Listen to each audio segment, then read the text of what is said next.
Today, we're going to be talking about expert techniques for selling to the C-suite. We're going to break this down in a couple different buckets, but I'm really excited to introduce you to our two guests. Our first one is Scott Leese, CEO and founder at Scott Leese Consulting. I think the other big thing too is you've been a VP of sales, not to age you at this point, 6 times. Yes. Selling to the C-suite, I think you have a very interesting perspective in that, one, you have done the selling, you've managed the salespeople, you've been an executive yourself, and then you coach and work with a lot of executives and sales teams. So yeah. I'm really excited to get your perspective. Buyer, I guess. He's a buyer too. Well. He likes to buy stuff. Jonathan Lister, COO at Vidyard, previous leader at LinkedIn, Google, AOL. Super excited to get your perspective too, because you've been a multiple time leader, like you've been in the sales seat, like you're a current COO. So we're going to get your perspective on some cool things too. And if you're just seeing myself for the first time, I'm Jason Bay. I run a company called Outbound Squad. We do sales training for companies like Zoom, Shopify, Gong, all that kind of stuff. So super excited to dig in. I'm going to give a quick shout out to our sponsors and partners. So Zoom Info. I think one of the coolest things about Zoom Info is that there's so much more than data that they use. And if you haven't checked out their Copilot, it's AI in a place where you can actually use it. You can be spoon-fed accounts to reach out to, messaging, all of that kind of stuff. So go make sure to check out Zoom Info. We got Vidyard. I think one of the cool things about Vidyard is I've always loved adding a visual element to the outreach that I do. So if you have problems, especially that you can show people on a website or something that you can find online, it's a really great way to illustrate that problem. And then last but not least, Orem, one of my favorite solutions. I think one of the hardest things about cold calling right now is, I don't know about you two, I don't even pick up the phone very often. And a big thing that Orem helps with is, one, prioritizing numbers that are more likely to pick up, and then just allowing you to have way more conversations. You guys ready to dig in? Let's do it. Yep. Okay. So I was telling both of you when we were kind of prepping through content, I was like, when I think of selling to the C-suite, the first thing I think of is most reps are probably not interacting directly with the C-suite very early in the conversation. This typically will happen, if it happens, like later in the conversation. So what we're going to talk about is, one, how to get in the head of a senior executive. So how to know a little bit more about what they care about. 2, we're going to talk about like working up to the deal. So how to work with your champion, how to multi-thread. And the third part that we're going to talk about is when you get introduced to what I like to refer to as the final boss, how do we run that meeting? So in terms of what makes this so hard, I'll kick it the first question your way, Scott. I think the reason why C-suite involvement is so important is that, the statistics show you from Gong, your win rates will almost double when they look at deals where senior vice presidents or C-suite are involved and when they are not. So I think there's a very obvious reason to why we want to get them involved.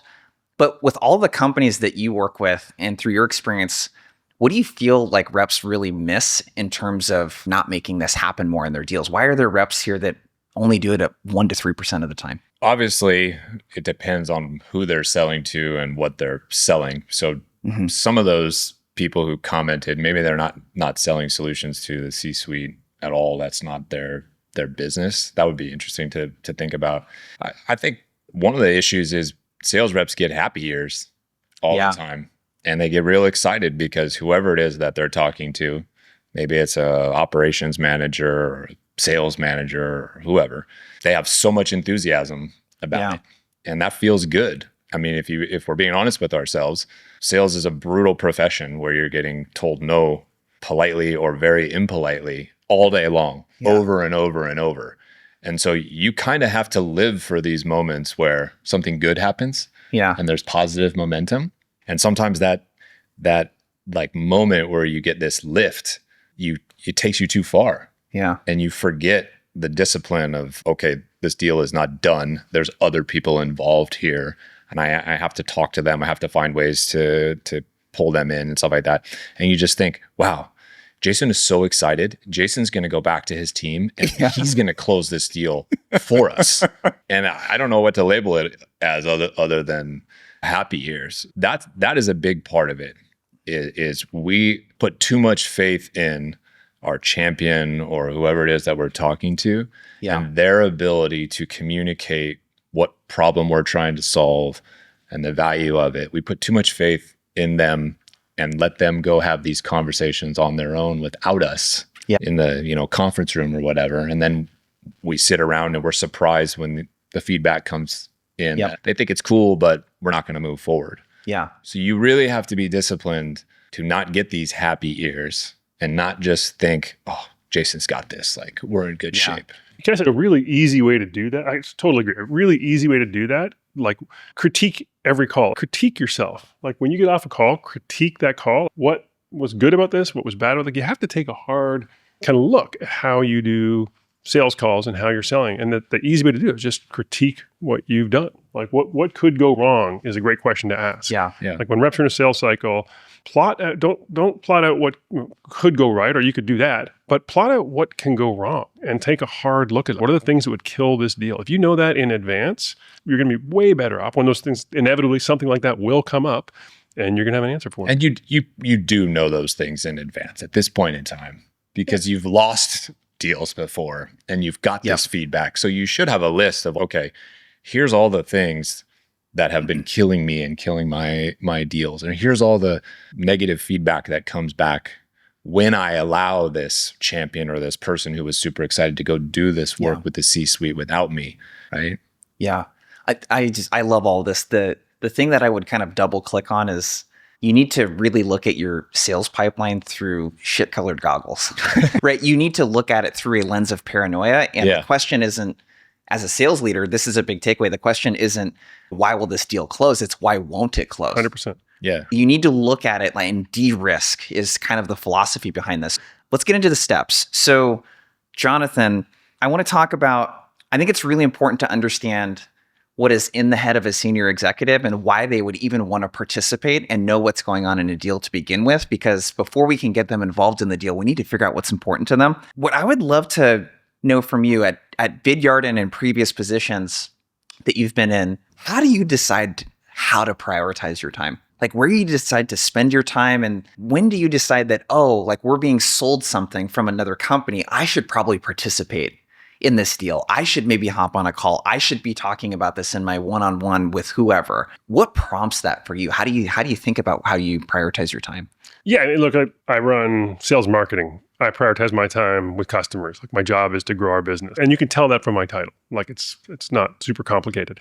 How I prioritize my time based on sort of like all kinds of like customer interaction. But what gets me into a sales call, whether it's with one of my reps or whether it's with a vendor who calls, the single greatest thing I think anybody can do to engage a C-suite or engage someone senior is to have an internal referral. Like I will not turn down a call from a vendor who says, I was talking to 3 people on your team and they all told me like this problem has been acute for a little while. You're trying to solve it in this way.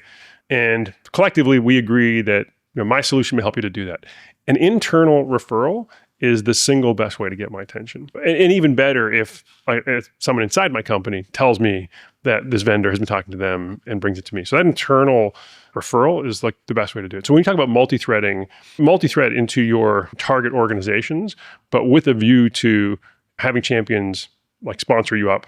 That should always be the goal. Sponsor you to the next level, sponsor you to the decision maker, sponsor you to the person who ultimately is going to influence the deal the most. Even better when it's both, right? Imagine this person on your team comes to you and says, hey, I talked to these people.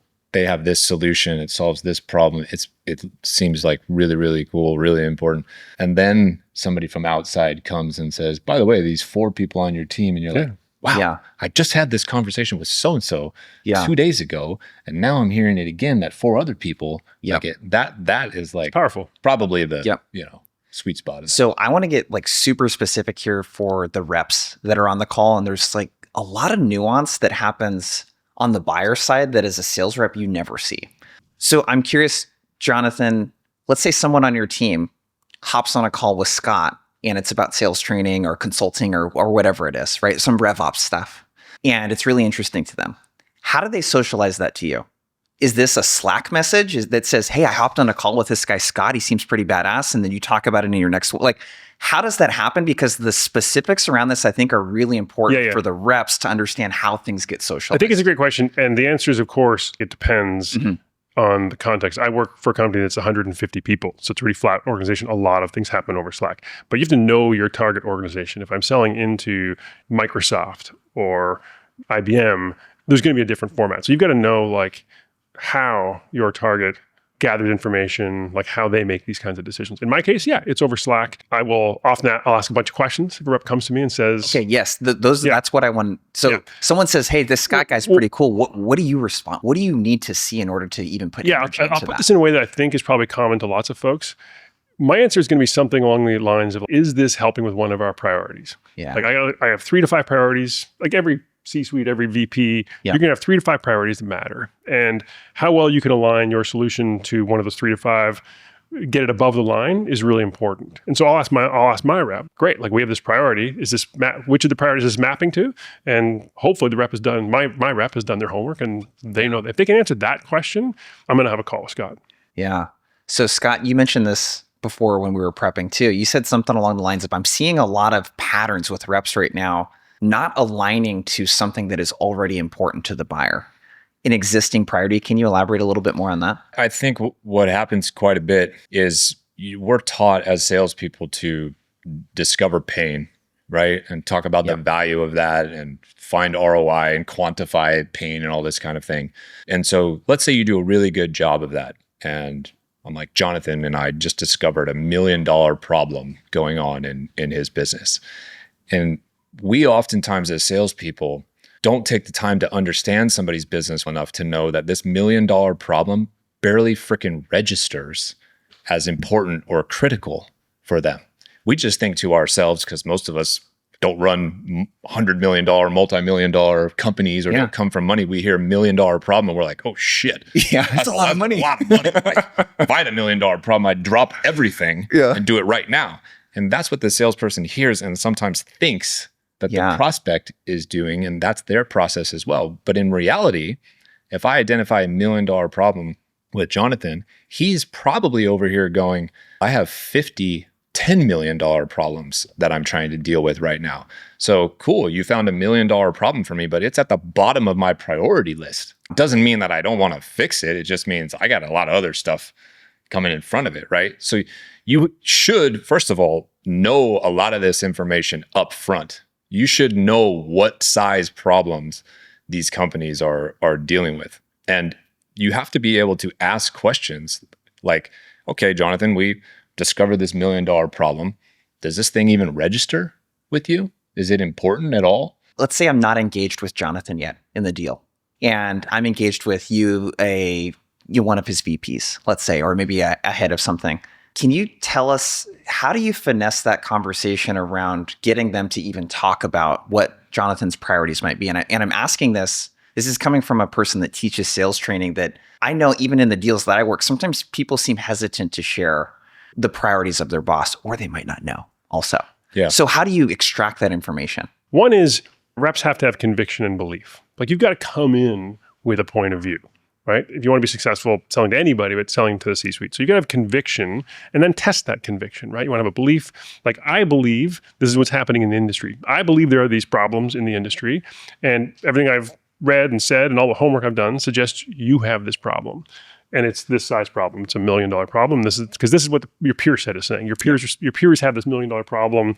Do you have this problem? Or am I on the right track? Validate this with me. I find those kinds of questions where if you've done your homework and you know what the challenges are in the industry and you know what the peer set is doing, use those to build your conviction and belief. And that is how you can kind of unlock that next set of questions. And really all you're doing is like testing that with the person across the table from you, whether the VP or director, whatever. You test that first, and then as you validate, then you can put all that information together and grow that deal and grow the size of the deal. The thing that I think a lot of reps don't understand in the beginning is they want to talk about a large deal. Like they want to talk about a deal that is the right size for their portfolio, right? If I deal with $10 million problems all day long, I want you to bring me a problem that's a $10 million problem. I'm not interested. In $1 million problem, but I am interested in that $10 million. Like a lot of reps get nervous because they're like, oh, that's a lot of money. It's a big number. It's a big number. I'm like, no. They get paid to solve big problems, big number problems all day long. You have to bring them. So as long as it's viable, bring them that size problem. I'd also like to point out that, in my opinion, it's a mistake to overlook the size of problems that first contact is dealing with that you're talking to. Mm-hmm. Like you said, how do I convince this champion frontline manager type person that this problem is big enough for the C-suite person, whatever? I actually don't jump to that straight away.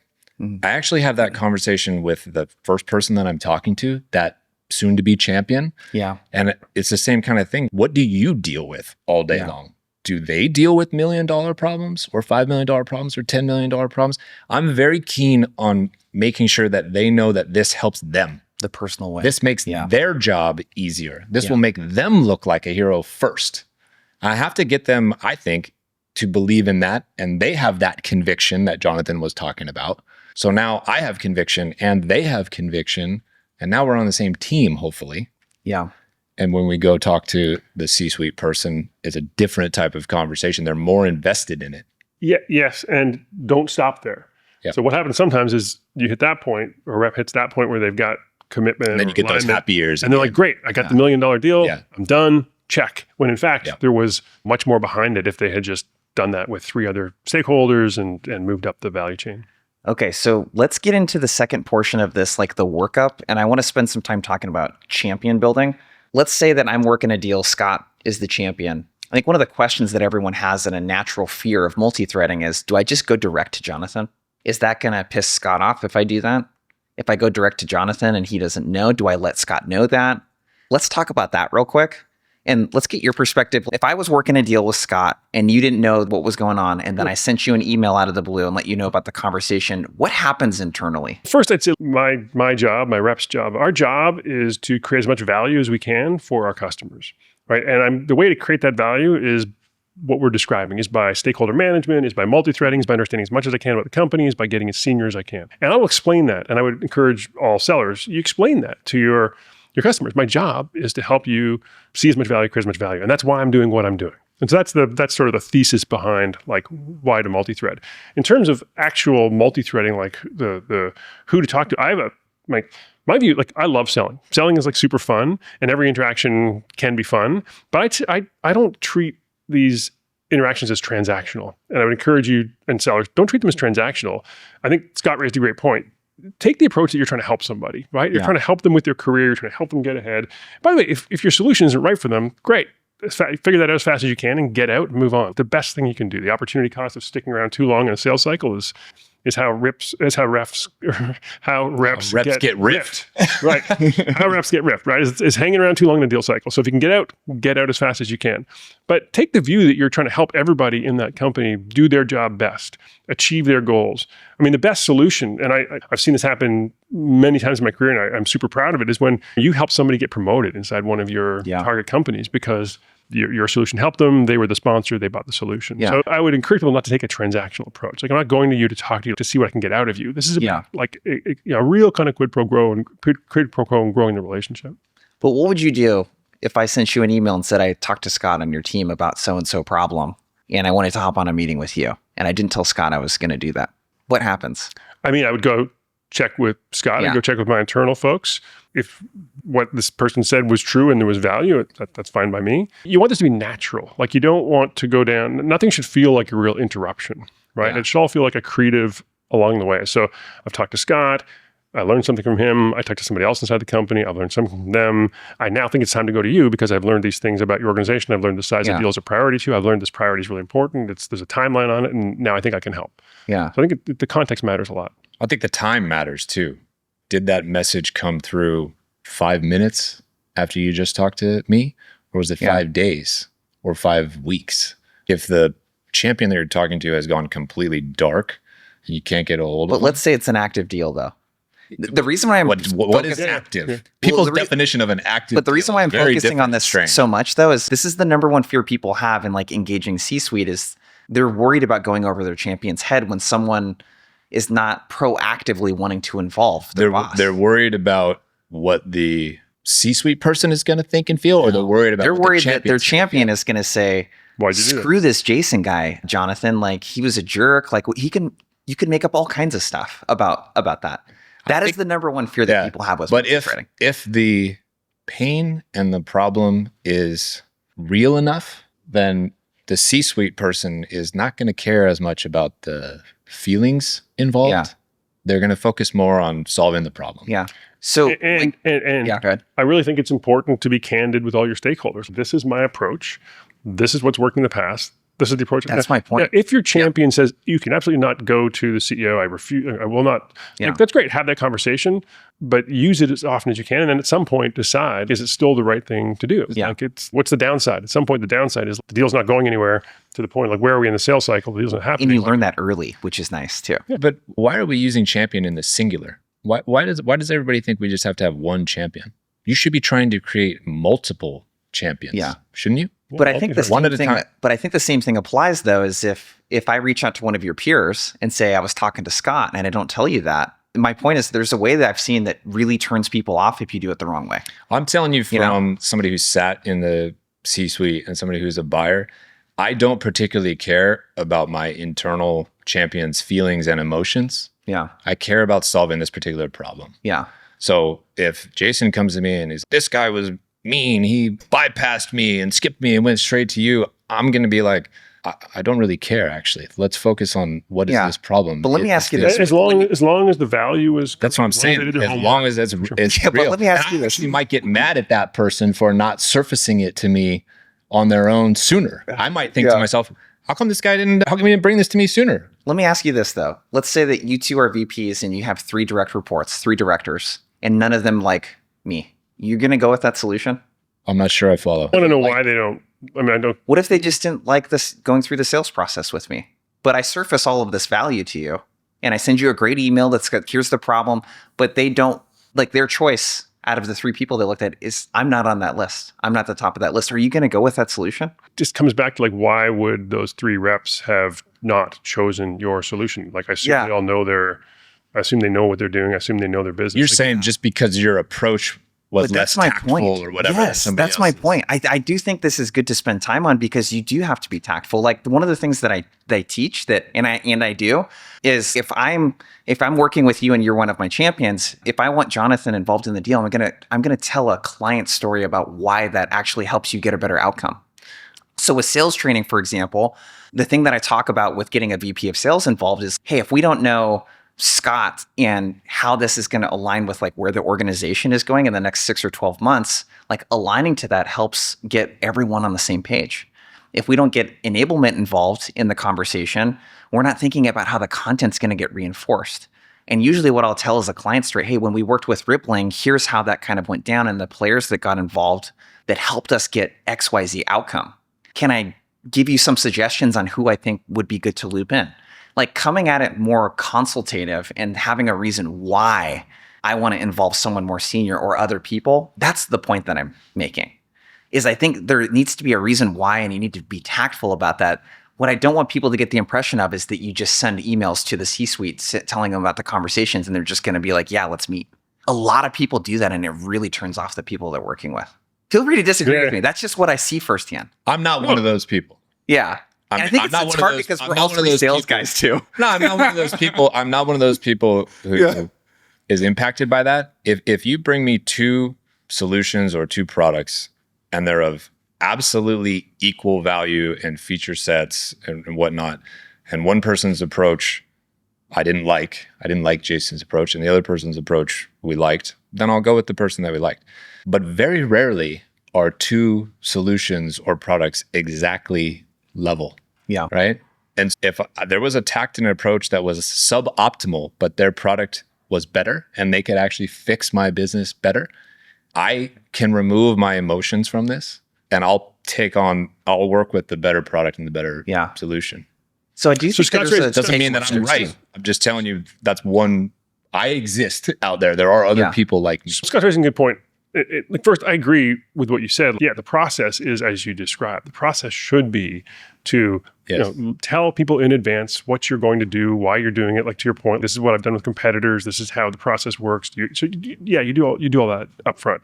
Like for sure, like all those things make sense. But just to be clear, the reality is, and this is the reason I brought up conviction, is people buy on feeling. Like you can have these 2 identical sort of solutions, and at the end of the day, the buyer will buy the one they feel the best about. That's empirical.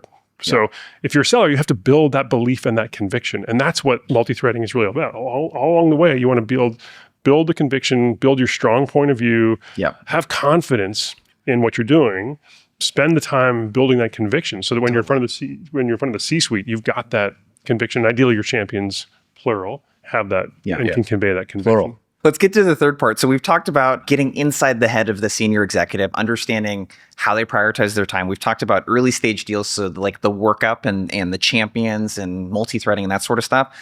Let's talk about, okay, when you do get a chance to that CTO or CISO or whoever is, okay, cool, we're going to join a call.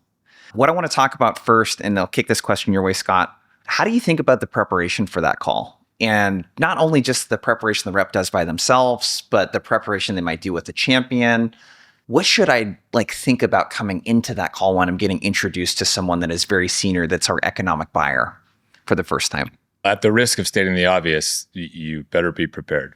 Yeah, but prepared with what? Though? I know, but I just want to start with hammering home that people point. do wing it. A lot of people wing it, especially if you've got 7 meetings in a row, all back to back to back. Okay, somebody's getting shortchanged here. That's probably not the right way to do it. So don't wing it. You should definitely be prepared. You should know what this C-suite person's priorities are, what they're focused on, what they're worrying about, what they're stressed about, what's going to get them promoted, what's going to get them fired, all this kind of thing. You should know who you're up against, if anybody. Status quo could be what you're up against, or it could be alternative. What are the options? Yeah. What are the options? It's either do nothing, do something with somebody else, or do something with us. Yep. So you should know those things. You should know some of these stories that you're talking about. You should know all the things that derailed all the other deals that you didn't close up until that point. And prepare yourself. Okay, I'm going to get this objection. I'm going to run into this. I'm going to have to mention this thing. I didn't do this last time, so I need to do it that time. It's like looking at game tape, game film. Yeah, Jonathan you both have talked about that. Talked before about, I can't remember the phrase you used, but it was like, go back and listen to your calls and evaluate your performance. Be self-aware. These are the things I did well. These are the things I could have done better. So you should go back and review actually all the times that you shanked. And say, okay, I'm not going to make those mistakes again. What do I need to do in order to avoid that? That's 3 things right there. Yeah, I had a couple. One is know what kind of person they are. What are they like? Are they someone who yells a lot? Are they someone who's even keeled? Well, and this is something just simply asking your champion, right?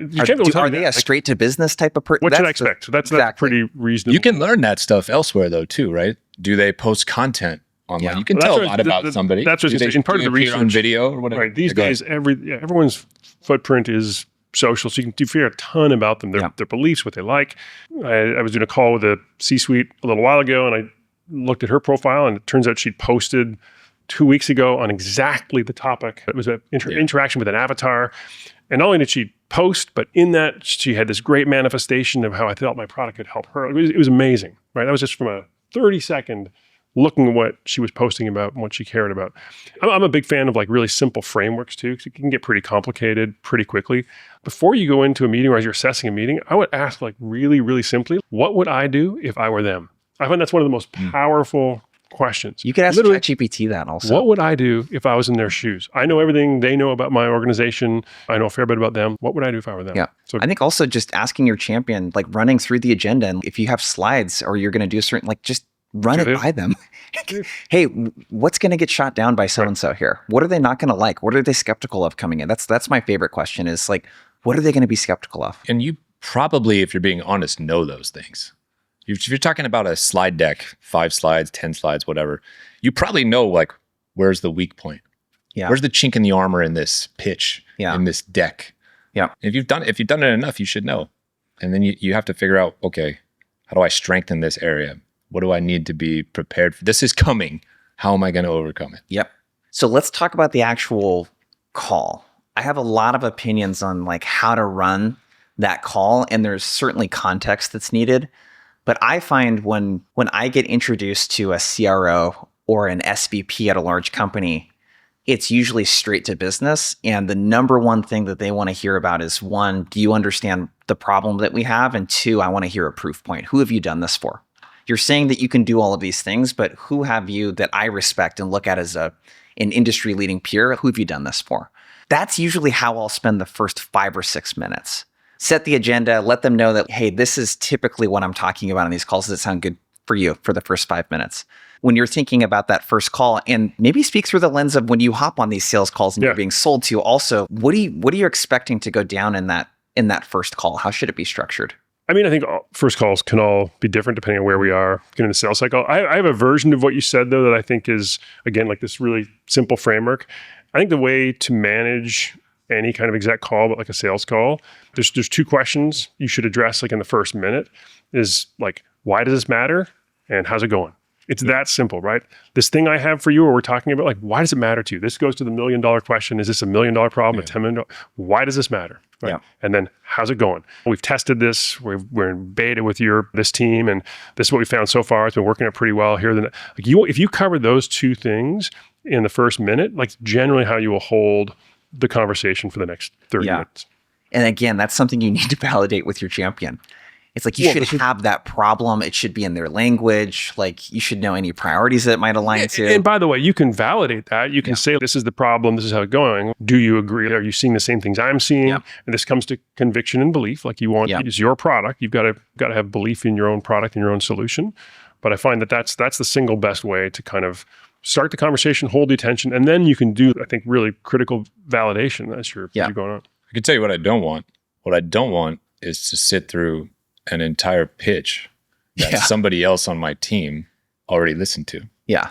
I'm not there to hear the whole spiel from A to Z. I'm there because there's very specific things at this point that I want to get out of it. And I maybe haven't communicated those to you. So what I want is for you to say to me, what do you want to get out of this? Yeah. I could talk your ear off about this stuff for 5 hours all day. I could show you 100 different things that matter. But what are the things that you specifically want to get out of this? If you get off this call in 15 minutes or 30 minutes, how do I ensure that it's a beautiful use of your time? Yeah. Whether you tell me yes, no, maybe, don't care. What I want is to get that specific information, right? Oftentimes I will state explicitly that my objective for the call. My objective for the call is that you get enough information today that you either feel comfortable sponsoring this project or you don't feel comfortable. Yeah. Like that's my objective. That's what I want to figure out. I mean, the more clear about objectives you can be, the better. And they'll tell you yes, no, or let's go in a different direction. But that is the way to start the call and manage to those objectives and manage to that outcome. But like senior executives aren't any different from anybody else. Like they like to be guided if it's the right kind of guiding. Like if it's guiding to the problem they know is a big problem, like they'll generally be really open to being guided. They just don't want to be steered in the wrong direction. That point does go back to the other point we were talking about in terms of understanding who the person is you're talking to, because there's certainly some people who are more direct, / aggressive, assertive, or whatever. Sure. I don't want to have 10 minutes of chit chat about whatever the hell.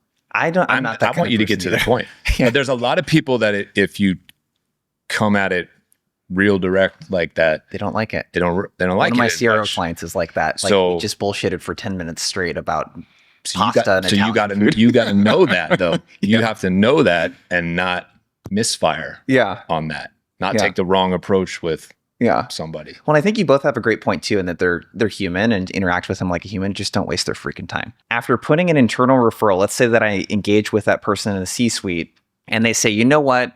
Just stick with so-and-so that you're already talking to. That's their job. So you get denied and they punt you down or refer you down, let's say, and you don't get to interact with them. What's the next move as a sales rep? One is you probably just want to validate like what just happened, like the size of your solution, the impact of your solution. Like they said that for a reason. So clearly it didn't resonate. Did it not resonate because I got the priorities wrong and it wasn't a priority? Or did I misfire in my presentation and didn't deliver it right? So one is like you want to do like an assessment. There may be cases where that's great, like it's really good news. And I would start to ask a bunch of questions at that point. Do you want me to work with this person because you're supportive and you believe that this is the right solution, and by working with this team, we'll get to the right outcome? So I think you want to validate sort of are they still a sponsor? Are they still interested? Or are they what if this is disengaging? Just via email and they're just, talk to so-and-so? Then I think you've got to do a bit of a reset. You got something wrong in the process in all likelihood, and you should do that critical assessment and figure out like what went wrong and how do I backtrack, how do I reset, and is it worth resetting? I think the other thing too is just like you have a thread of communication open with that person now. Let me go back to Scott. talk about the problem and make sure it's like the problem that is the biggest priority for this. And then you can go back to them. Like they're threaded in at that point. Like you've had communication. Totally. And I think that, a good scenario in that is you want to, be able to come back to them in 30 days or 60 days and kind of revalidate. You need to ask them some questions about why they want you to work with whoever they told you to go work with, but you also want to get the ability to come back to them in a certain amount of time to revalidate or bring it back to them. I think that's okay too. Like, you should ask those questions. I think it's important at that point in time to understand that person they sent you to in the moment now becomes the most important person. 100%. And I think that's a mistake that people make is they view that as, oh gosh, they sent me to this underling person and they spend all their time thinking, how do I get to this other person, this C-suite kind of person? I think that's a mistake. Yeah. I think if I get that signal, I'm thinking to myself, Jonathan is now priority number one for me.